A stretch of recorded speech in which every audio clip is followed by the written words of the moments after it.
সুপ্রিয় দর্শক, আজ 23শে ডিসেম্বর সোমবার 2024 সাল। আর মাত্র দুদিন পরেই পড়ছে 25শে ডিসেম্বর।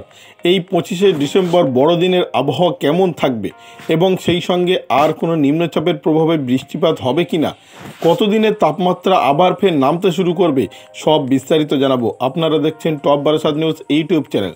প্রথমেই জানাবো আজকের রাতে এবং আগামীকালকে সারাদিনের আবহাওয়া কেমন থাকবে কলকাতায় আজকের সম্পূর্ণরূপে পরিষ্কার আকাশ রয়েছে। রাত্রিবেলাও পরিষ্কার আকাশ থাকবে এবং আগামীকালকেও পরিষ্কার আকাশ থাকবে।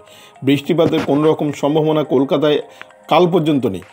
ভারতীয় আবহাওয়া দপ্তর এবং আলিপুর আবহাওয়া অফিস সেই সঙ্গে জানিয়েছে, সকালের দিকে হালকা কুয়াশা থাকলেও বেলা বাড়লেই ঝলমলে রৌদ্রের দেখা মিলবে। আগামী 25শে ডিসেম্বরও কলকাতার আকাশ সম্পূর্ণরূপে পরিষ্কার থাকবে। বৃষ্টিপাতের কোনো রকম সম্ভাবনা নেই, শুষ্ক আবহাওয়া থাকবে বলেই পূর্বাভাসে জানিয়েছে আবহাওয়া দপ্তর। তবে আগামী 25শে ডিসেম্বর তাপমাত্রা ফের 2 ডিগ্রি নামতে পারে। আজকের যেখানে সর্বনিম্ন তাপমাত্রা রয়েছে 17 ডিগ্রি সেলসিয়াস, সেই তাপমাত্রা এক ধাক্কায় 2 ডিগ্রি পতন হয়ে 14 থেকে 15 ডিগ্রি সেলসিয়াসের ঘরে থাকবে বলেই জানিয়েছে আলিপুর আবহাওয়া অফিস। তবে সকালের দিকে 25শে ডিসেম্বরও কলকাতায় হালকা কুয়াশার পূর্বাভাস দেওয়া হয়েছে। কোনো রকম বৃষ্টিপাতের সম্ভাবনা নেই। 26 তারিখও কোনো রকম বৃষ্টিপাতের সম্ভাবনা কলকাতায় নেই। তবে 26 তারিখে আংশিক মেঘলা আকাশ হতে পারে কলকাতায়, এমনটা পূর্বাভাস আবহাওয়া দপ্তরের।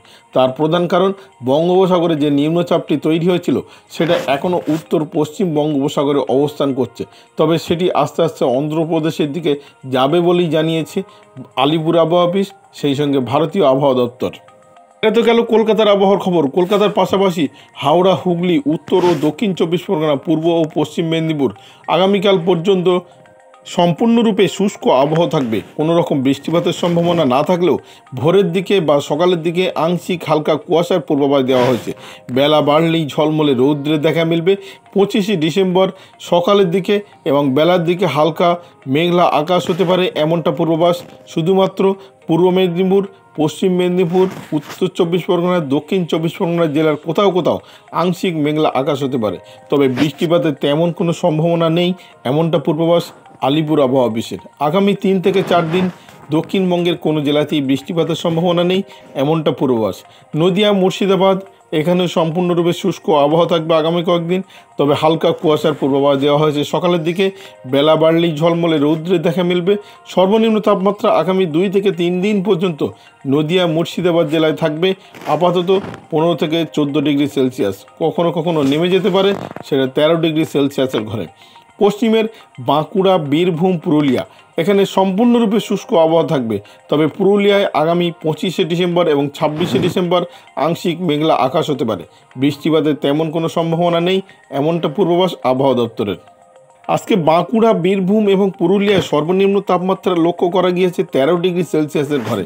অন্যদিকে পূর্ব বর্ধমান এবং পশ্চিম বর্ধমান এখানে সর্বনিম্ন তাপমাত্রা রয়েছে 13 ডিগ্রি সেলসিয়াসের ঘরে।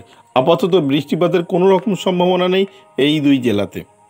তবে আবহাওয়া দপ্তর জানিয়েছে, বাঁকুড়া, বীরভূম, পুরুলিয়া, পশ্চিম বর্ধমান, পূর্ব বর্ধমান প্রত্যেকটি জেলাতে 25শে ডিসেম্বর পর্যন্ত সকালে আংশিক হালকা কুয়াশার পূর্বাভাস দেওয়া হয়েছে। বেলা বাড়লে ঝলমলে রৌদ্রের দেখা মিলবে।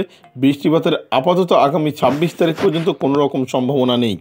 এটা তো গেল দক্ষিণবঙ্গের আবহাওয়ার খবর। এবার আসি উত্তরবঙ্গের আবহাওয়ার খবরে। উত্তরবঙ্গের উপর দিয়ে আবার ফের একটি পশ্চিমী ঝঞ্ঝাট যাবে, আর এই পশ্চিমী ঝঞ্ঝাট যাওয়ার সময় আবার ফের তুষারপাতের সঙ্গে বৃষ্টিপাত ঘটাবে উত্তরবঙ্গের কয়েকটি জেলাতে, বিশেষ করে পাহাড়ি 2 জেলা দার্জিলিং, কালিম্পংয়ে হালকা কুয়াশার পূর্বাভাস এবং তুষারপাতের পূর্বাভাস দেওয়া হয়েছে। দার্জিলিংয়ে আজকে না হলেও 25শে ডিসেম্বর হয়তো তুষারপাত পড়তে পারে সান্দাকফুতে। অন্যদিকে কালিম্পংয়েও বৃষ্টিপাতের সম্ভাবনা রয়েছে, এমনটা পূর্বাভাস আলিপুর আবহাওয়া অফিসের। তবে আবহাওয়া দপ্তর জানিয়েছে যে এই পশ্চিমী ঝঞ্ঝাট আরও পূর্ব দিকে সরে গেলে আবার ফের তাপমাত্রার পতন হবে কালিম্পং এবং দার্জিলিংয়ে। আজকে দার্জিলিংয়ে সর্বনিম্ন তাপমাত্রা লক্ষ্য করা গিয়েছে 6 ডিগ্রি সেলসিয়াস। সেই তাপমাত্রা হয়তো পশ্চিমী ঝঞ্ঝাট সরে গেলে আরও 1 ডিগ্রি কমতে পারে। তবে আপাতত 6 ডিগ্রি সেলসিয়াস। কালিম্পংয়ের সর্বনিম্ন তাপমাত্রা রয়েছে 9 ডিগ্রি সেলসিয়াসের ঘরে। অন্যদিকে ঘন কুয়াশায় আচ্ছন্নর পূর্বাভাস দেওয়া হয়েছে আলিপুরদুয়ার, কোচবিহার এবং শিলিগুড়ি জেলাতে। এই 3টি জেলাতে ঘন কুয়াশার পূর্বাভাস থাকছে। ঘন কুয়াশার পূর্বাভাস থাকছে উত্তর দিনাজপুর, দক্ষিণ দিনাজপুর জেলাতে। হালকা কুয়াশার পূর্বাভাস থাকছে মালদা জেলাতে। ভারতীয় আবহাওয়া দপ্তর জানিয়েছে আলিপুরদুয়ার, কোচবিহার এবং শিলিগুড়িতে সর্বনিম্ন তাপমাত্রা আজকে যথাক্রমে লক্ষ্য করা গিয়েছে 12 থেকে 13 ডিগ্রি সেলসিয়াসের ঘরে। অন্যদিকে উত্তর দিনাজপুর, দক্ষিণ দিনাজপুর এবং মালদা জেলা, এই 3টি জেলাতে সর্বনিম্ন তাপমাত্রা লক্ষ্য করা গিয়েছে 13 ডিগ্রি সেলসিয়াসের ঘরে। তবে ভারতীয় আবহাওয়া দপ্তর এবং আলিপুর আবহাওয়া দপ্তর সেই সঙ্গে একই সঙ্গে জানিয়েছে যে উত্তরবঙ্গের কোনো জেলাতেই আপাতত তাপমাত্রা খুব বেশি হেরফের হবে না, প্রায় একই রকম থাকবে। দার্জিলিং, কালিম্পংয়ে 6 ডিগ্রি এবং 9 ডিগ্রি সেলসিয়াস, অন্যদিকে আলিপুরদুয়ার, কোচবিহার এবং শিলিগুড়িতে 13 ডিগ্রি সেলসিয়াস, 12 ডিগ্রি সেলসিয়াসের মধ্যে ঘোরাফেরা করবে। অন্যদিকে উত্তর দিনাজপুর, দক্ষিণ দিনাজপুর এবং মালদা, এখানেও সর্বনিম্ন তাপমাত্রা 12 থেকে 13 ডিগ্রি সেলসিয়াসের আশেপাশে ঘোরাফেরা করবে আগামী 4 থেকে 5 দিন। দুই বঙ্গের আবহাওয়ার খবর বুঝতেই পেরেছেন। এবার আসি ভারতের অন্যান্য রাজ্যগুলির আবহাওয়ার খবরে।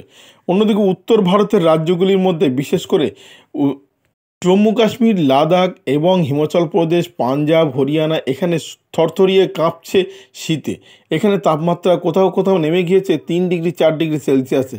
দিল্লির তাপমাত্রা নেমেছে 9 ডিগ্রি সেলসিয়াসের ঘরে। ঘন কুয়াশার পূর্বাভাস দেওয়া হয়েছে দিল্লিতেও। এছাড়া উত্তরপ্রদেশ এবং মধ্যপ্রদেশে এখানে সর্বনিম্ন তাপমাত্রা ঘোরাফেরা করছে 10 থেকে 11 ডিগ্রি সেলসিয়াসের ঘরে।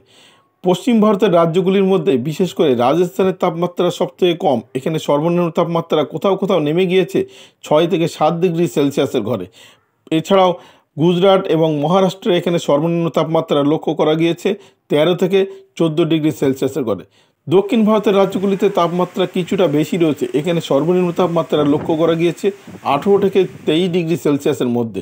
সর্বনিম্ন তাপমাত্রা এখনও পতন হয়নি। তার প্রধান কারণ ঘন ঘন নিম্নচাপ আসছে এই দক্ষিণ ভারতের উপরে, ফলে এখানকার তাপমাত্রা খুব একটা পতন হচ্ছে না। সর্বনিম্ন তাপমাত্রা লক্ষ্য করা গিয়েছে কোথাও কোথাও 18 ডিগ্রি সেলসিয়াস, তো কোথাও কোথাও 22 থেকে 23 ডিগ্রি সেলসিয়াসের ঘরে।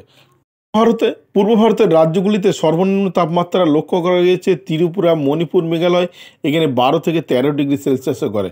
আসামে ঘন কুয়াশার পূর্বাভাস দেওয়া হয়েছে। এখানে তাপমাত্রা নেমেছে 12 থেকে 13 ডিগ্রি সেলসিয়াসের ঘরে। অরুণাচল প্রদেশের তাপমাত্রা নেমেছে 7 থেকে 8 ডিগ্রি সেলসিয়াসের ঘরে।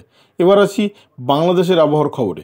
বাংলাদেশ আবহাওয়া দপ্তর জানিয়েছে উত্তরের বিভাগগুলি, বিশেষ করে রংপুর বিভাগে এবং ময়মনসিংহ বিভাগে এবং সিলেট বিভাগে এখানে ঘন কুয়াশার পূর্বাভাস দেওয়া হয়েছে। হালকা কুয়াশার পূর্বাভাস দেওয়া হয়েছে। রাজশাহী বিভাগে এখানে তেমন কোনো ঘন কুয়াশার পূর্বাভাস দেওয়া হয়নি, তবে এখানে সর্বনিম্ন তাপমাত্রা অনেকটাই পতন হয়েছে। রংপুরের তাপমাত্রা রয়েছে 10 ডিগ্রি সেলসিয়াসের ঘরে, ময়মনসিংহ, সিলেট বিভাগের তাপমাত্রা রয়েছে 11 ডিগ্রি সেলসিয়াসের ঘরে এবং রাজশাহী বিভাগের তাপমাত্রা লক্ষ্য করা গিয়েছে 13 ডিগ্রি সেলসিয়াসের ঘরে। ঢাকা বিভাগের সর্বনিম্ন তাপমাত্রা লক্ষ্য করা গিয়েছে আজকে 12 ডিগ্রি সেলসিয়াসের ঘরে। অন্যদিকে খুলনা, বরিশাল, চট্টগ্রাম বিভাগ, কুমিল্লা বিভাগ, টেকনাফ, এখানে সর্বনিম্ন তাপমাত্রা লক্ষ্য করা গিয়েছে প্রায় 14 থেকে 15 ডিগ্রি সেলসিয়াসের ঘরে। তবে আপাতত সমগ্র বাংলাদেশে কোনো রকম বৃষ্টিপাতের সম্ভাবনা নেই। বাংলাদেশ আবহাওয়া অধিদপ্তর জানিয়েছে আগামী 4 থেকে 5 দিন সমগ্র বাংলাদেশে শুষ্ক আবহাওয়া থাকবে। শুধুমাত্র রংপুরে একটু মেঘলা আকাশ হতে পারে আগামী 25-26 তারিখ নাগাদ। তার প্রধান কারণ একটি পশ্চিমী ঝঞ্ঝাট উত্তর ভারত হয়ে পূর্ব ভারতের উপর দিয়ে আমাদের বাংলাদেশের উপর দিয়ে অতিক্রম করবে, এমনটা জানিয়েছে বাংলাদেশ আবহাওয়া অধিদপ্তর। তবে আপাতত বৃষ্টিপাতের তেমন কোনো সম্ভাবনা নেই বলে জানিয়েছে বাংলাদেশ আবহাওয়া অধিদপ্তর। শুষ্ক আবহাওয়া থাকবে আগামী 4 থেকে 5 দিন। এই ছিল এখনকার আবহাওয়ার খবর।